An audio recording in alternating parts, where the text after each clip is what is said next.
The city of Camden in South Carolina is the oldest inland city in the state.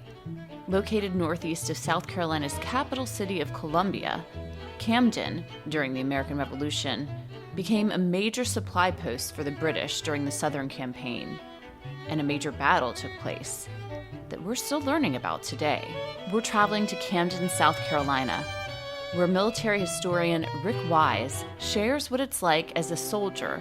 What took place here is very humbling to me when I think about the soldiers and the sacrifice they made.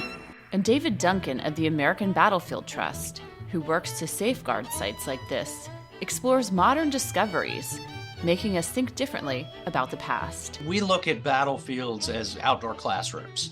There's nothing like the power of place. There's just something unique about being in exactly the same place where tremendous events in our country's history happened. We'll also bring in all five senses, especially our sense of sound. Today we're going to be using a 3-pounder cannon, and Darley, I'd like you to actually do all the firing. As we look at artillery from the American Revolution to understand what soldiers might have contended with during battles.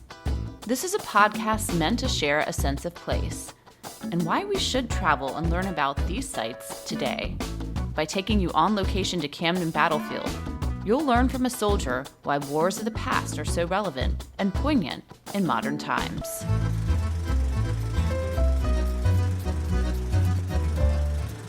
I've visited a lot of sites related to the American Revolution as I film Revolutionary Road Trips, a sub-series of my long-running PBS and streaming series, Travels with Darley.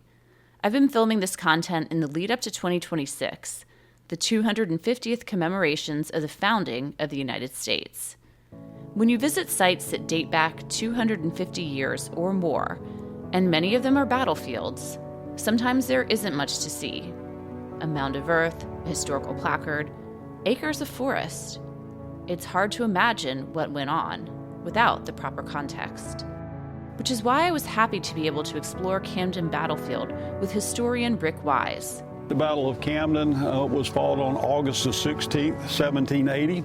Unfortunately, it turned out very, very badly for the Patriots. Rick and I are walking on sandy, grassy footing, just past a split-rail fence and a historical placard at Camden Battlefield. The terrain is relatively flat and dotted with a variety of pine trees.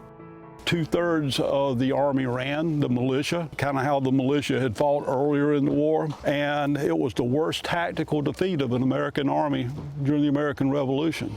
Camden Battlefield is part of the Liberty Trail in South Carolina, a route that traces Revolutionary War history sites throughout the state. From 1775 to 1784, the Revolutionary War saw North American colonists in a fight against the British for independence.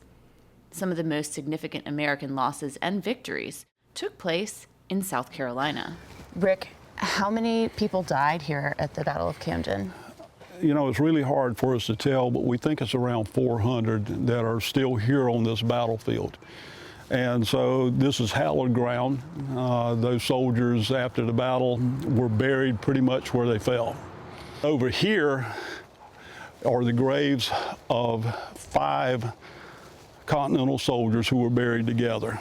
I could envision these guys probably back to back guarding each other as they tried to fight these men off until they all went down, and then they were buried in a common grave. The sacrifice they made was remarkable. They allowed the escape of a lot of those Continental soldiers on the other side of the battlefield. Those soldiers whose fate it was to escape this battlefield, they were the ones that fought the Battle of Cowpens, Guilford Courthouse, Hobkirk Hill, 96, Utah Springs, and they were the ones who accepted the surrender at Charleston.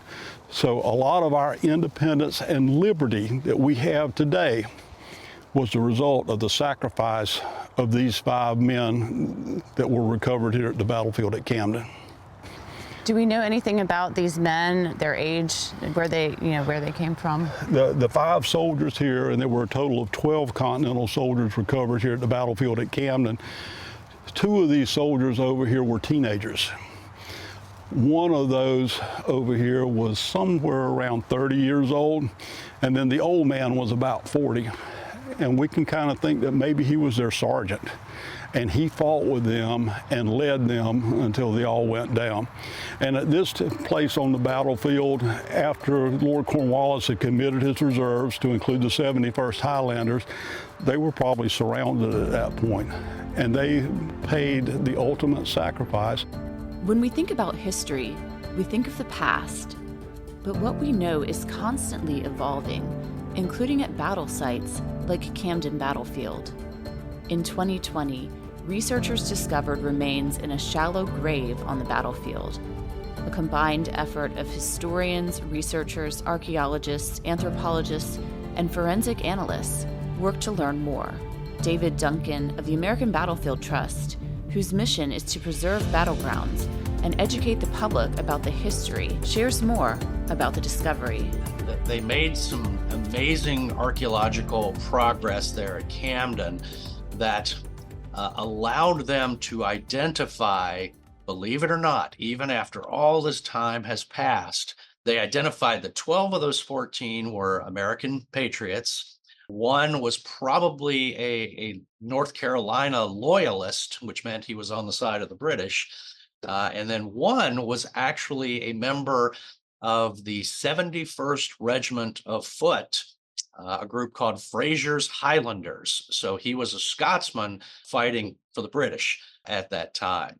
And it just drives home the point that all of these battlefields, from the Revolutionary War still to this day, all the way up through the Civil War, are to a certain extent military cemeteries.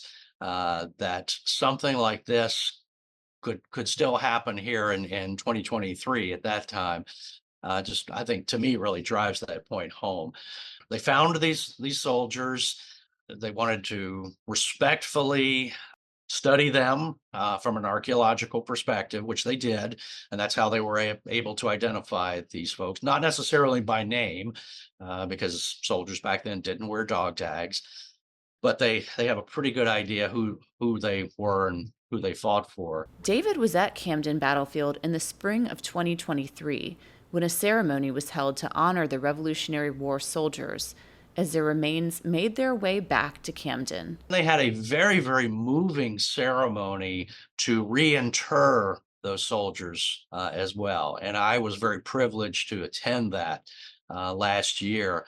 And it was one of the most amazing two-day ceremonies I've ever been involved with. The ceremony included military honors for the soldiers and a flyover by the South Carolina Army National Guard in Apache helicopters.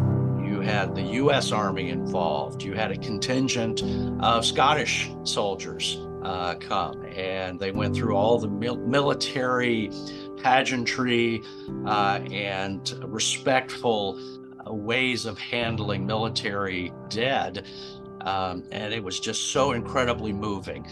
I will also say that at one point during the ceremony, I stopped and I just looked around 360 degrees, because this was conducted actually on the Camden Battlefield, outside the small town of Camden, South Carolina.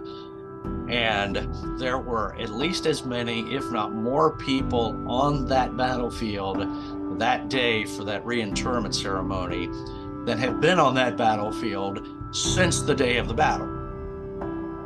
Walking the battlefield with Rick Wise, a soldier himself, gives greater meaning to what transpired here.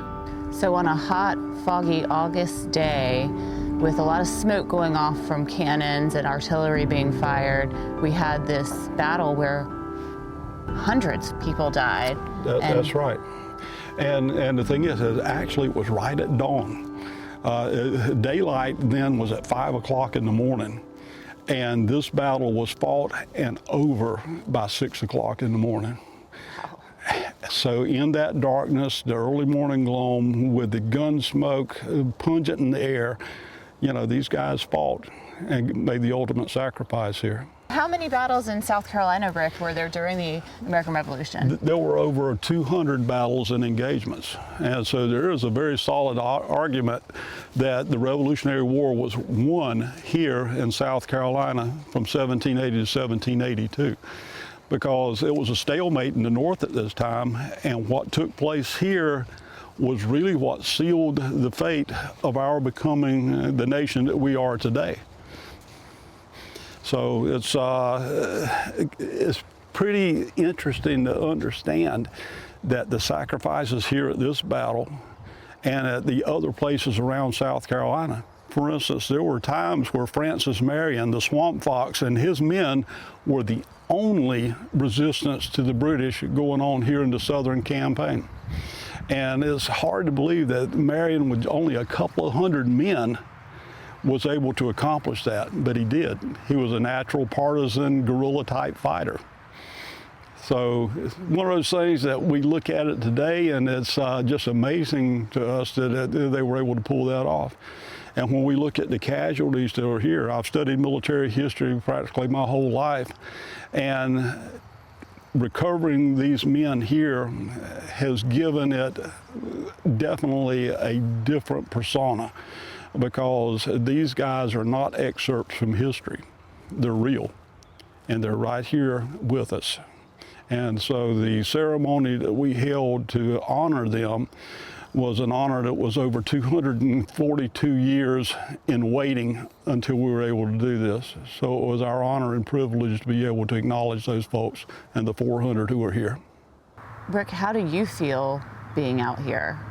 I mean, you've studied military history for a very long time, and you're an expert on this particular site.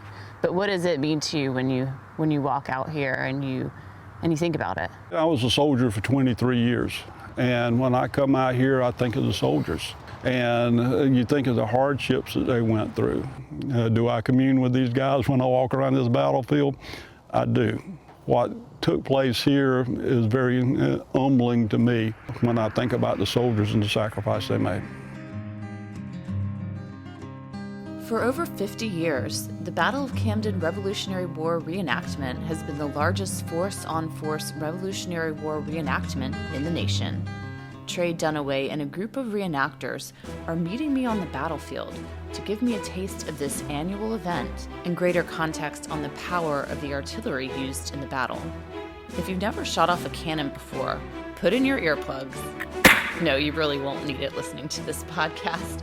But I had some in as I walked towards the cannon, situated on two large wheels that Tray and his team had brought to the sandy battlefield. He had it aimed down a long track, and I was going to be the one to help with the cannon firing. Today we're going to be using a 3-pounder cannon, and Darley, I'd like you to actually do all the firing. Search the piece. We're going to search the piece. You're going to take this worm, it's got a curved hook spiral, and you're going to put it into the cannon and pull out any debris. Advance the charge. Load the charge. Ram the charge. That's it. Prime. We are loaded and ready to go. Make ready, fire! It's loud, jarring, and can certainly be dangerous. No one wants to lose a hand while firing a cannon, not in battle or in a reenactment, which is why safety precautions and procedure are so key. How fast would they have had to do this? This is a lot of steps. This is a crew could do this 4 to 5 times a minute. Oh, wow. And that's the power of artillery.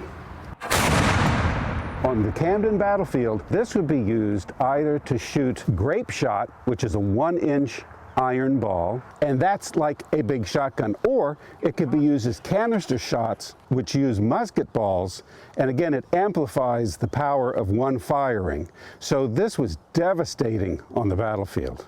Most injuries from this battle, well, there are different varieties of injuries, but a lot of them could have come from the cannon fire. Other than the fact that in a hot August morning, there was an inversion, and when this cannon shoots, you will see the smoke it produces, and when that cannon shoots, it would just get a haze over the entire battlefield.